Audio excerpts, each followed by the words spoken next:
سلیمان نے اپنے حصے کا گھر فروخت کر کے اپنے چاچا زاد ندیم کے ساتھ کاروبار شروع کیا اور اس میں انہیں بہت فائدہ ہوا۔ تو ایک دن ندیم سارے پیسے لے کر بھاگ گیا اور جب سلیمان کو پتہ چلا تو وہ اپنی ماں کے پاس گیا اور اس کی گود میں سر رکھ کر بہت رویا اور ساری بات بتا کر بولا کہ اماں میرے لیے دعا کرو۔ ماں نے کہا کہ بیٹا اپنی بیوہ بہن کی کچھ مدد کر دو، وہ بہت مجبور ہے۔ سلیمان اپنی بہن کے پاس گیا اور اسے کھانے پینے کی چیزیں دے کر نکلا تو اسے فون آیا کہ آپ کا مکہ مکرمہ میں پلاٹ نکلا ہے۔ تو وہ پلاٹ دیکھنے گیا تو وہاں سڑک کنارے ویل چیئر پر سلیمان اور اس کے گھر والے ریاض کے ایک علاقے میں رہتے تھے۔ سلیمان اور اس کا چچا زاد ندیم ایک ہی یونیورسٹی میں پڑھتے تھے۔ مالی حالات سے سلیمان کچھ کمزور تھا، اس لیے یونیورسٹی کی فیس بھرنے کے لیے اس کے پاس پیسے نہیں ہوتے تھے۔ والد کا کام بھی مناسب تھا، اس لیے ان سے پیسے مانگنے کی بجائے اس نے یہ سوچا کہ اسے خود محنت کرنی چاہیے۔ اس نے چھوٹے موٹے ٹیوشن پڑھانے شروع کر دیے۔ ایک بار اس کے کزن ندیم نے اسے کہا کہ ان پیسوں سے تمہارا کیا ہوگا؟ تم مکمل طور پر فیس بھی ادا نہیں کر سکو گے اور پورا دن تم بچوں کو پڑھا پڑھا کر اتنا تھک جاتے ہو کہ اپنی تعلیم پر توجہ نہیں دے پاتے۔ ہم ایسا کرتے ہیں کہ کوئی ایسا کاروبار کرتے ہیں جس سے کہ ہمیں اچھی آمدنی مل سکے۔ سلیمان نے ندیم کی بات سنی تو کہنے لگا کہ تمہاری بات تو ٹھیک ہے، لیکن بنا پیسے کے ہم کیا کاروبار کر سکتے ہیں؟ وہ کہنے لگا کہ میں نے سنا ہے کہ پاکستان میں اندرون پنجاب تمہارا ایک پرانا گھر ہے جو کہ اب کسی کام کا نہیں ہے، یوں ہی پڑا ہے۔ اگر تم اسے بیچ دو تو ان پیسوں سے ہم یہاں ریاض میں ایک اسٹیٹ ایجنسی کھول لیتے ہیں اور پھر زمینوں کی خرید و فروخت میں ہم اچھا پیسہ کما لیں گے۔ سلیمان کو ندیم کی یہ بات بہت اچھی لگی۔ اس نے اپنے والد سے اس بات کا مشورہ کیا تو انہوں نے بھی اسے زمین بیچنے کی اجازت دے دی۔ لیکن سلیمان نہیں جانتا تھا کہ اس کا دوست اور کزن، جسے وہ اپنا مخلص سمجھتا ہے، دل میں کیا کچھ قداوتیں پال کر اس کے پاس آیا ہے۔ سلیمان پاکستان گیا اور اپنا گھر بیچ کر ایک معقول سی رقم لے کر واپس ریاض میں آ گیا۔ ندیم کے ساتھ مل کر اس نے ایک اسٹیٹ ایجنسی کھولی۔ انتھک محنت کرنے کے بعد کئی ماہ بعد انہیں زمین کی خرید و فروخت کا کام ملنے لگا، لیکن اس کا نفع اتنا ہی ہوتا تھا کہ سلیمان یونیورسٹی کی فیس بھرنے کے بعد اپنے والدین کو بھی خرچے کے لیے کچھ پیسے دے دیتا تھا۔ لیکن آہستہ آہستہ سلیمان کی محنت رنگ لانے لگی اور زمین کی خرید و فروخت میں اس کا ایک نام بننے لگا۔ سلیمان اگر کوئی سودا اکیلے بھی کرتا تب بھی ندیم کا حصہ ضرور رکھتا اور ایمانداری سے اس کو آدھے پیسے پکڑا دیتا تھا، کیونکہ اس کے دل میں اپنے کزن کے لیے کچھ بھی ایسا نہ تھا کہ وہ بے ایمانی کرتا۔ ندیم بس برائے نام ہی اسٹیٹ ایجنسی میں آتا تھا، بس گلہ کھولتا اور پیسے نکال کر چلا جاتا۔ زیادہ تر محنت سلیمان ہی کر رہا تھا۔ ایک بار سعودیہ کے قریب ایک زمین بکنے کے لیے سلیمان کی اسٹیٹ ایجنسی میں آئی۔ وہ شخص بے حد مجبور تھا اور اپنی زمین فروخت کرنا چاہتا تھا۔ اس کی جوان بیٹی تھی اور اس نے اپنی بیٹی کی شادی کرنی تھی، جس کے لیے اس شخص کے پاس پیسے موجود نہ تھے۔ وہ اتنا بھی نہیں جانتا تھا کہ اس کی زمین کتنی قیمتی ہو چکی ہے۔ سلیمان نے جب یہ بات ندیم کو بتائی تو وہ کہنے لگا کہ اس زمین کی قیمت تو کئی گنا زیادہ ہے اور شاید اس شخص کو اس بات کا علم ہی نہیں ہے۔ وہ شخص کافی بوڑھا تھا اور اپنی بیٹیوں کی وجہ سے بے حد پریشان تھا۔ ان کی شادی کرنا چاہتا تھا لیکن اس کے پاس پیسے موجود نہ تھے، سوائے اس زمین کے اس کے پاس اور کوئی جائیداد نہ تھی۔ ساری حقیقت جان کر ندیم کی تو جیسے آنکھوں میں لالچ اتر آیا تھا۔ اس نے سوچا کہ اگر اس شخص کو کم قیمت بتا کے اس کی زمین آگے زیادہ قیمت میں فروخت کر دیں تو اس کے تو وارے نیارے ہو جائیں گے۔ یہ بات جب اس نے سلیمان سے کی تو اس نے صاف انکار کر دیا۔ وہ کہنے لگا کہ یہ تو بے ایمانی ہو جائے گی۔ وہ شخص بحالت مجبوری اس زمین کو بیچ رہا ہے کیونکہ اسے اپنی بیٹیوں کی شادی کرنی ہے اور ہم اس کے ساتھ بے ایمانی کیسے کر سکتے ہیں؟ اس بات پر ندیم کا سلیمان سے کافی جھگڑا ہو گیا۔ ندیم کہنے لگا کہ تم جیسا بے وقوف شخص کبھی بھی ترقی نہیں کر سکتا، تم ایک دن ضرور نقصان اٹھاؤ گے۔ سلیمان کہنے لگا کہ میں بے ایمانی کے پیسے نہیں اٹھا سکتا اور تمہیں بھی بے ایمانی کرنے نہیں دوں گا۔ بہرحال اس زمین کا سودا کئی جگہ انہوں نے کرنا چاہا لیکن کوئی بھی زمین کو خریدنے کے لیے تیار نہ تھا۔ وہ بوڑھا شخص بے حد پریشان تھا، کہنے لگا کہ اگر یہ زمین سستے میں بھی بکتی ہے تو آپ لوگ اسے بیچ دیں کیونکہ مجھے پیسوں کی اشد ضرورت ہے۔ لیکن سلیمان کی کوشش تھی کہ زمین کی اچھی سے اچھی قیمت لگ جائے تاکہ اس بوڑھے کی تمام مشکلات حل ہو سکیں۔ ابھی زمین کی بات یہ چلی رہی تھی کہ اسی دوران ایک مصری جو کہ سعودیہ میں زمین خریدنا چاہتا تھا سلیمان اور ندیم کی مشترکہ اسٹیٹ ایجنسی میں زمین کی خرید کے لیے آیا۔ جب اسے اس بوڑھے کی زمین کا پتہ چلا تو اس نے فوراً سے کہہ دیا کہ وہ زمین کو خریدنے کے لیے تیار ہے۔ ندیم نے اس کی قیمت کئی گنا زیادہ بتائی تھی، لیکن وہ مصری شخص بہت دولت مند تھا۔ اس نے کوئی بھی اعتراض نہ کیا۔ زمین فروخت ہو گئی اور سلیمان نے اس بوڑھے کو پوری قیمت ادا کی، لیکن ان کا کمیشن بھی بہت زیادہ بنتا تھا، پاکستانی تقریباً 8 لاکھ کے قریب۔ ندیم اور سلیمان کا کمیشن بنا تھا۔ جب اس مستری نے کہا کہ کیا وہ ان دونوں کے الگ الگ چیک بنا دے یا پھر ایک ہی چیک بنا کر دے، ابھی اس شخص کی بات منہ میں تھی کہ ندیم برجستہ بولا کہ ایک ہی چیک بنا کے دے دو، چیک کی کیا ضرورت ہے، ہم دونوں ایک ساتھ ہیں۔ ندیم نے اپنے نام کا چیک اس شخص سے بنوایا تھا، جو کہ تقریباً 8 لاکھ پاکستانی کرنسی کے حساب سے بنتا تھا۔ سلیمان نے بھی کوئی اعتراض نہیں کیا تھا، کیونکہ اسے اپنے چچا زاد پر کچھ زیادہ ہی بھروسہ تھا۔ اس کی اصل وجہ یہ تھی کہ اس کے اپنے دل میں یہ بات گھر کر چکی تھی کہ اس نے بے ایمانی کا پیسہ نہیں کمانا۔ اسے لگتا تھا کہ حلال روزی میں ہی برکت ہوتی ہے اور اتفاق میں برکت ہے، اس کا دوست کیوں اس کے ساتھ ایسا گھنونا کھیل کھیلے گا۔ لیکن یہ سوچ صرف سلیمان کی تھی، ندیم کی نہیں۔ ندیم نے وہ چیک لیا اور اسے دیکھنے کے بعد اپنی جیب میں ڈال لیا۔ سلیمان سے کہنے لگا کہ بس چند دن کی بات ہے، میں آدھے پیسے تمہارے اکاؤنٹ میں ڈلوا دوں گا۔ سلیمان نے کسی بات پر اعتراض نہیں کیا، کیونکہ وہ جانتا تھا کہ ندیم اس کے ساتھ اتنی بڑی دھوکے بازی نہیں کر سکتا۔ ندیم وہاں سے چلا گیا۔ 8 دن گزر گئے تھے۔ ندیم دوبارہ اسٹیٹ ایجنسی آیا ہی نہیں تھا، نہ ہی سلیمان سے اس کا کوئی رابطہ ہوا تھا۔ 8 دن بعد جب سلیمان نے ندیم کو فون کیا اور کہا کہ وہ کہاں ہے، تو کہنے لگا کہ میں بہت دور ہوں اور ابھی ریاض نہیں آ سکتا۔ سلیمان نے کہا کہ چلو ٹھیک ہے، تمہاری مرضی، لیکن تم آدھے پیسے میرے اکاؤنٹ میں ڈلوا دو، مجھے پیسوں کی اشد ضرورت ہے۔ ندیم کہنے لگا کون سے پیسے؟ یہ سن کر سلیمان تو حیران رہ گیا۔ کہنے لگا وہی جو زمین کی فروخت کے بعد ہمیں ملے تھے، آدھے پیسے میرے تھے اور آدھے تمہارے۔ اس بات سے ندیم ہنسنے لگا، کہنے لگا تمہاری حیثیت ہی کیا ہے میرے سامنے؟ یاد کرو وہ وقت جب تم اسکول کے بچوں کو ٹیوشن پڑھا کر اپنی یونیورسٹی کی فیس دینے کے پیسے اکٹھے کرتے تھے۔ آج جو کچھ تمہارے پاس ہے وہ میرے مشورے کی بدولت ہے۔ میں نے ہی تم سے کہا تھا کہ زمین کی خرید و فروخت کرتے ہیں، اس لیے ان سب پیسوں پر بھی صرف میرا حق ہے۔ سلیمان کہنے لگا کہ میں نے اپنے گاؤں کا گھر بیچا ہے اور اس کے پیسے لگا کر میں نے یہ آفس تیار کیا ہے۔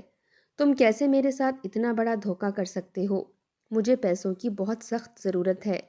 اگر یہ کوئی مذاق بھی ہے تو بہت برا مذاق ہے۔ لیکن ندیم کہنے لگا کہ میرے پاس کوئی پیسے نہیں ہیں اور نہ ہی میں تمہیں ایک پائی دوں گا، کیونکہ تم نے میری بات نہیں مانی۔ تم نے اس بڈھے شخص کو ایمانداری سے اس کے سارے پیسے دیے ہیں۔ اگر تم اس میں سے اچھی رقم بٹور لیتے تو اس شخص کو پتہ نہیں چلتا۔ اب تم نے اپنی منمانی کر لی ہے تو میں اپنی منمانی کروں گا، اس لیے مجھے دوبارہ فون مت کرنا۔ یہ کہہ کر ندیم نے فون بند کر دیا۔ سلیمان بے حد پریشان ہو کر رہ گیا تھا۔ اس کا دل چاہا کہ وہ اپنا منہ نوچ لے۔ کتنی دیر وہ اپنے موبائل کی سکرین کو دیکھتا رہا، جہاں پر اب ندیم کی کال بند ہو چکی تھی۔ اس نے دوبارہ عجلت میں کال کرنے کی کوشش کی، مگر ندیم کا نمبر بند جا رہا تھا۔ وہ غصے سے چلانے لگا تھا۔ اگر اس پر ایک خون معاف ہوتا تو شاید وہ اس وقت ندیم کا ہی کرتا۔ اس کی جیب میں سوائے چند ریالوں کے اور کچھ بھی نہیں تھا، اور اس کا دوست، اس کا چچا زاد جس کے ساتھ اس کا خون کا رشتہ تھا، وہ اسے یوں دھوکہ دے چکا تھا۔ وہ بے حد پریشان تھا۔ 4 لاکھ کوئی چھوٹی رقم نہ تھی۔ سلیمان بوجھل قدموں کے ساتھ چلتا ہوا گھر آیا تو گھر میں بالکل خاموشی چھائی تھی۔ اس نے ایک نظر اپنے پرانے طرز کے بنے ہوئے گھر پر ڈالی۔ اس نے تو کئی خواب سجا رکھے تھے۔ اس نے تو سوچ رکھا تھا کہ اس کا اسٹیٹ ایجنسی کا کاروبار چل گیا تو وہ اپنی ماں کو ایک نیا گھر تحفے میں دے گا، انہیں اپنے ساتھ حج کروانے لے کر جائے گا اور ان کی ہر خواہش کو پورا کرے گا۔ مگر یہ سب کچھ کیا ہو چکا تھا؟ جس دوست پر اس نے سب سے زیادہ اعتبار کیا تھا، وہ کیسے اسے دودھ میں سے مکھی کی طرح نکال چکا تھا۔ ارے ابھی تو سلیمان نے ندیم کے ساتھ مل کر ترقی کی کئی منازلیں طے کرنی تھیں، مگر کاش ندیم بھی اس طرح کی ہی سوچ رکھتا۔ وہ چلتا ہوا اندر آیا تو اس کے والد گھر پر موجود نہیں تھے۔ نماز کا وقت تھا، شاید وہ عصر کی نماز ادا کرنے کے لیے گئے تھے۔ وہ کمرے میں داخل ہوا تو سامنے اس کی والدہ نماز ادا کر رہی تھیں۔ جیسے ہی نماز سے فارغ ہو کر ایک نظر سلیمان پر ڈالی تو پریشان سی ہو گئیں۔ پاس آ کر سر پر ہاتھ پھیر کر کہنے لگیں کہ کیا بات ہے بیٹا، کافی پریشان لگ رہے ہو۔ کیا کسی سے جھگڑا ہو گیا ہے؟ سلیمان نفی میں سر ہلا چکا تھا۔ وہ اپنی والدہ کو یہ سب کچھ بتا کر پریشان نہیں کرنا چاہتا تھا۔ اس کے باوجود والدہ اس کی خاطر اس کا پسندیدہ کھانا بنانے کے لیے چلی گئیں کہ ہو سکتا ہے کہ بیٹے کا موڈ ٹھیک ہو جائے۔ والدہ کے جاتے ہی والد نماز ادا کر کے کمرے میں داخل ہوئے تھے۔ بیٹے کو یوں بیٹھا ہوا دیکھ کر اس کے پاس چلے آئے اور پوچھنے لگے کہ کیا بات ہے؟ میں تمہاری والدہ سے مخفی رکھوں گا۔ جانتا ہوں کہ تم اپنی والدہ سے کس قدر محبت کرتے ہو۔ سلیمان نے گہری سانس خارج کی اور اپنے والد کو الگ کمرے میں لے گیا۔ اس کا ضبط جواب دے چکا تھا۔ غصے اور دھوکے کا غبار اس کی آنکھوں سے نکل رہا تھا۔ وہ رونے لگا تھا۔ اس نے اپنے والد کے دونوں ہاتھوں کو اپنے ہاتھوں میں تھاما اور پھر اپنے ماتھے پر لگا لیا۔ پھر روتے ہوئے کہنے لگا کہ ابا، میرے ساتھ دھوکا ہو چکا ہے۔ میں نے جس پر اعتبار کیا تھا وہ مجھے دھوکا دے کر جا چکا ہے۔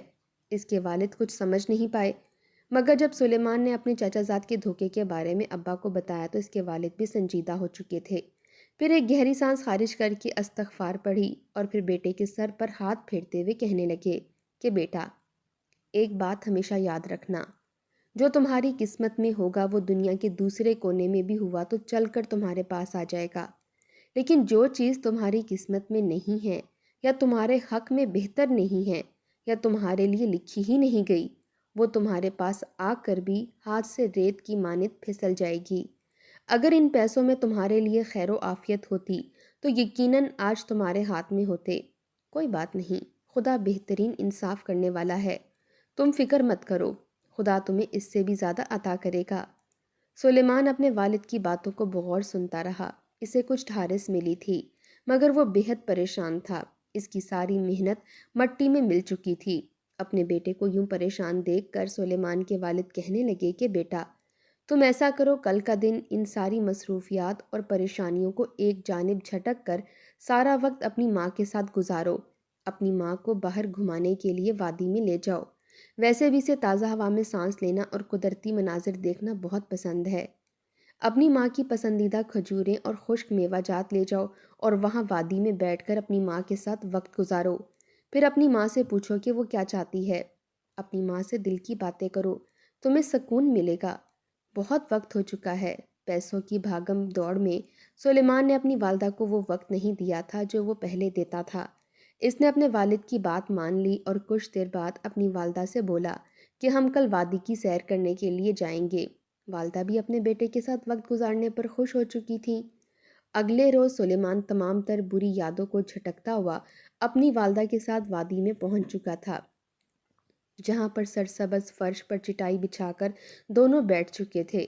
سامنے کے مناظر بڑے ہی دل فریب تھے۔ اس کی والدہ تو خدا کی حمد و ثنا بیان کرنے لگی تھیں۔ بیٹے سے کہنے لگیں کہ میرا تو جی چاہتا ہے کہ میں یہ پوری وادی ہی خرید لوں۔ دیکھو تو کتنی خوبصورت ہے، ہر سو خدا کے بنائے نظارے بکھرے ہوئے ہیں۔ ماں کو اتنا خوش دیکھ کر سلیمان کہنے لگا کہ کوئی ایسی خواہش آپ کی جو آج تک پوری نہ ہوئی ہو، میں چاہتا ہوں کہ آپ کی وہ خواہش پوری کروں۔ کیا آپ کے دل میں کوئی بات ہے جو آپ مجھ سے کہنا چاہتی ہوں؟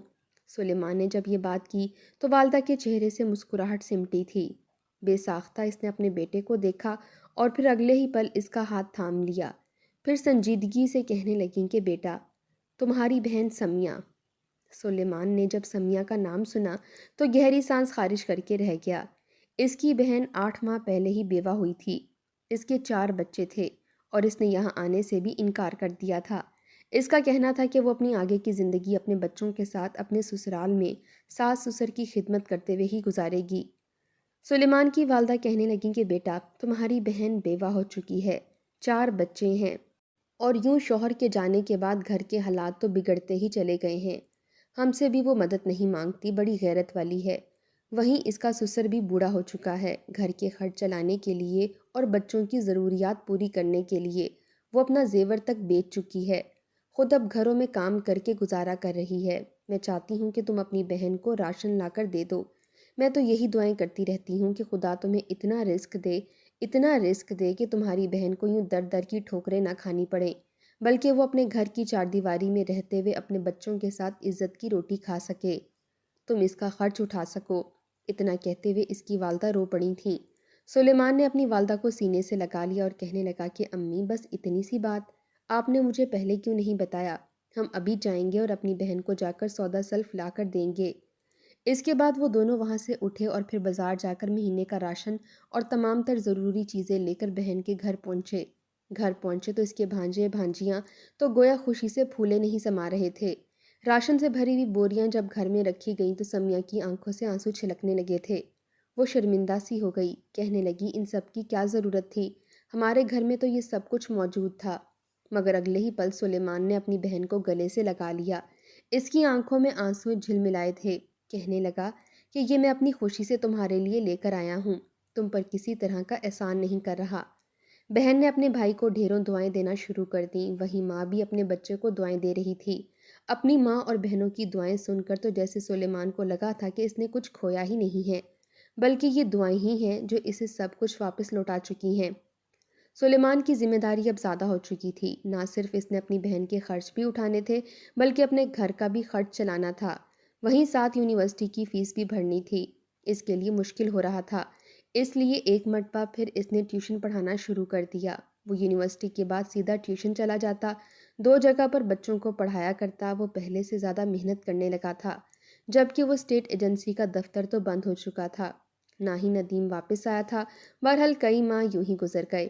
اس کا گزر بسر پہلے سے زیادہ مشکل ہو چکا تھا کہ جب ایک روز وہ بچوں کو پڑھا رہا تھا کہ اس کا موبائل بجا۔ سلیمان نے موبائل اپنے کان سے لگایا تو دوسری جانب سے وہی مصری بزنس مین تھا۔ کہنے لگا کہ میں آپ کی اسٹیٹ ایجنسی کے آفس 2-3 چکر لگا چکا ہوں، مگر یہ بند ہے۔ سلیمان تو ہڑبڑا چکا تھا، کہنے لگا کہ جی کچھ مصروفیات اور گھریلو پریشانیوں کی وجہ سے وہ دفتر بند کرنا پڑا۔ یہ سن کر وہ شخص کہنے لگا کہ مجھے سعودیہ میں صرف آپ کی ہی اسٹیٹ ایجنسی پر اعتبار ہے، اس لیے میں چاہتا ہوں کہ آپ مجھے مکہ مکرمہ میں ایک زمین خرید کر دیں۔ میں اب مکہ مکرمہ میں زمین خریدنا چاہتا ہوں۔ یہ بات سن کر تو سلیمان مسکرا اٹھا تھا، کہنے لگا کہ آپ فکر مت کریں، میں اس میں آپ کی بھرپور مدد کروں گا۔ اگلے ہی روز سے سلیمان مکہ مکرمہ کی جانب چلا گیا۔ کئی زمینیں دیکھیں، ان زمینوں کے بارے میں اس مصری بزنس مین کو بھی بتایا جو کہ خود مصر ہی موجود تھا، اور سارے معاملات فون پر سلیمان سے ہی طے کر رہا تھا، کیونکہ اسے سلیمان پر اندھا یقین تھا۔ جب اسے ایک زمین پسند آئی تو سلیمان نے اس کے تمام تر کاغذی معاملات طے کرنے کے بعد خرید لیا۔ وہ زمین مصری بزنس مین کے نام ہو چکی تھی۔ زمین واقعی قابل تعریف تھی۔ اس مصری بزنس مین نے تو منہ مانگی قیمت ادا کر کے اس زمین کو خریدا تھا اور سارا کمیشن سلیمان کو دیا تھا۔ کمیشن دیکھ کر تو سلیمان کی آنکھیں پھٹی کی پھٹی رہ گئی تھیں، کیونکہ وہ کمیشن زمین کے حساب سے پاکستانی 2.5 کروڑ روپیہ بنتا تھا۔ یہ رقم دیکھ کر تو سلیمان نے سب سے پہلے اپنے رب کا شکر ادا کیا تھا، جس نے اسے پہلے سے بھی دگنا عطا کیا تھا۔ اس نے اس مصری بزنس مین کا بھی شکریہ ادا کیا اور وہاں سے گھر چلا آیا۔ سب سے پہلے تو اس نے اپنے ان پیسوں میں سے 10 لاکھ روپے الگ کیے اور اپنی بہن کے اکاؤنٹ میں جمع کروا دیے، پھر باقی کے پیسے اپنے والد اور والدہ کے ہاتھ پر رکھ دیے۔ اس کے والد اسے دیکھ کر مسکرائے تھے، کہنے لگے دیکھا بیٹا، میں نے کہا تھا نا، جو تمہاری قسمت میں ہوا وہ تمہیں ہر حال میں مل کر رہے گا، اور جو چیز تمہاری قسمت میں نہیں ہے وہ تمہارے ہاتھ میں آ کر بھی تم سے دور ہو جائے گی۔ سلیمان تو مسکرا اٹھا تھا، اس نے شکرانے کے نفل ادا کیے تھے اور پھر ان پیسوں سے اپنا اسٹیٹ ایجنسی کا دفتر ایک مرتبہ پھر کھول چکا تھا۔ وہ مصری بزنس مین ہر معاملے میں سلیمان سے ہی مشورہ لینے لگا تھا۔ سلیمان نے اسے کئی زمین خرید کر دی تھیں۔ جب ایک روز یوں ہی وہ اپنی اسٹیٹ ایجنسی میں بیٹھا تھا کہ اسے ایک فون آیا۔ فون اسی مصری بزنس مین کا تھا۔ کہنے لگا کہ مبارک ہو، مکہ مکرمہ میں تمہارا ایک پلاٹ نکلا ہے۔ یہ سن کر وہ ہڑبڑا سا گیا، اسے لگا کہ شاید اس نے غلط سنا ہے۔ اس نے دوبارہ تصدیق کرنا چاہی تو وہ مصری بزنس مین مسکرا اٹھا، کہنے لگا کہ تم نے میری ہر معاملے میں بہت مدد کی ہے، خاص کر تمہاری ایمانداری اور خلوصی ہے کہ میں تمہارا گرویدہ ہو چکا ہوں، اس لیے میں نے تمہاری خاطر مکہ مکرمہ میں پلاٹ خریدا ہے جو کہ میں تمہیں بطور تحفہ دینا چاہتا ہوں۔ یہ سن کر تو سلیمان مسکرا اٹھا تھا۔ اس نے اس مصری بزنس مین کا شکریہ ادا کیا اور پھر اپنے ماں باپ کے ساتھ مکہ مکرمہ چلا گیا۔ وہ پلاٹ واقعی بہت مہنگا تھا اور مستقبل میں اس کی قیمت کروڑوں میں جا سکتی تھی۔ وہ بھی وہیں پر کھڑے تھے کہ جب ایک جانب سے اسے بیساکھیوں کے سہارے چلتا ہوا ایک شخص نظر آیا اور اس خالی پلاٹ کے سامنے سڑک کنارے آ کر بیٹھ چکا تھا۔ اس کے پاس ایک بستہ تھا۔ وہ وہیں زمین پر بیٹھنے کے بعد اس بستے کو کھول کر چھوٹی موٹی اشیاء سامنے زمین پر پھیلا چکا تھا اور پھر لوگوں کو آوازیں دے رہا تھا کہ وہ اس سے آ کر یہ چیزیں خریدیں۔ سلیمان کی تو حیرت کا کوئی ٹھکانہ نہیں رہا، کیونکہ یہ تو اس کا دوست اور چچا زاد ندیم تھا۔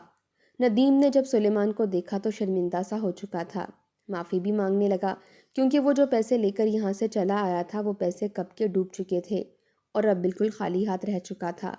ماں باپ کا سایہ سر پر نہیں تھا، آخر کتنی دیر عیش کرتا۔ ایک روز اس کا سڑک پر ایکسیڈنٹ ہو گیا، اس کی کار کو کسی ٹرک نے بری طرح سے کچل دیا تھا۔ وہ تو بچ گیا تھا، مگر اس کی ہڈیاں ٹوٹ چکی تھیں، جس کی وجہ سے وہ اب ساری زندگی بیساکھی کے سہارے ہی چل سکتا تھا۔ سلیمان کی ٹھاٹ باٹ دیکھ کر تو وہ شرمندہ ہو کر معافی مانگتا رہ گیا، مگر سلیمان نے گہری سانس خارج کر کے کہا کہ میں نے ہمیشہ کی طرح یہ معاملہ بھی اپنے رب پر چھوڑ رکھا ہے۔ بے شک میرا رب بہترین انصاف کرنے والا ہے۔ اس کے بعد اس نے اپنے ماں باپ کو ساتھ لیا اور عمرے کی ادائیگی کے لیے حرم شریف کی جانب چل پڑا۔